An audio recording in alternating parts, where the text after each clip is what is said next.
আসসালামু আলাইকুম সুপ্রিয় দর্শক, আশা করছি সকলে ভালো আছেন। আজকে আমি আপনাদের খুবই সহজ উপায়ে ডিম ভুনা করে দেখাবো। চলুন রেসিপি শুরু করা যাক।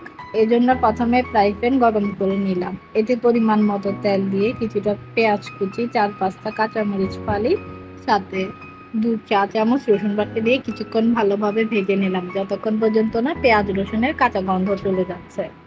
পেঁয়াজ যখন ভাজা হয়ে যাবে ঠিক এ পর্যায়ে এসে আমি 1/2 চামচ হলুদের গুঁড়ো, 1/2 চামচ থেকে একটু কম জিরে ধনিয়ার গুঁড়ো, সাথে পরিমাণ মতো লবণ দিয়ে কিছুক্ষণ ভালোভাবে ভেজে নিলাম, যতক্ষণ পর্যন্ত না মশলা থেকে তেল আলাদা হয়ে আসছে। যখন দেখবেন মশলা থেকে তেল ছাড়া শুরু করেছে ঠিক এ পর্যায়ে আমি 1 কাপ পরিমাণ পানি দিয়ে দিলাম। যখন পানিতে বলক আসা শুরু করবে ঠিক এ পর্যায়ে 2 টেবিল চামচ পরিমাণ টমেটো বাটা দিয়ে দিলাম। কেউ চাইলে কাঁচা টমেটোও দিতে পারো, সেক্ষেত্রে একটা গোটা কাঁচা টমেটো ব্যবহার করলেই হবে। এখন আমি কিছুক্ষণ ভালোভাবে নাড়াচাড়া করে একটি ঢাকনার সাহায্যে 10 মিনিটের জন্য ঢেকে দিলাম মশলাগুলো।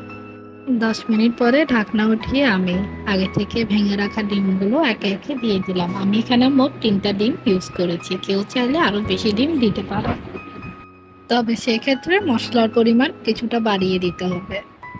এখন আমি 10 মিনিটের জন্য ডিমগুলো ঢাকনা দিয়ে ঢেকে দিলাম। 10 মিনিট পরে ঢাকনা উঠালেই আপনার ডিমের ঝোল রেডি। আমি সবসময় চেষ্টা করি সহজভাবে আপনাদের কাছে রেসিপিটি তুলে ধরার জন্য। আশা করছি রেসিপিটি আপনাদের কাছে ভালো লেগেছে। যদি ভালো লেগে থাকে লাইক, কমেন্ট, শেয়ার করে আমার পাশে থাকবেন। আজ এখানেই বিদায় নিচ্ছি। আল্লাহ হাফেজ।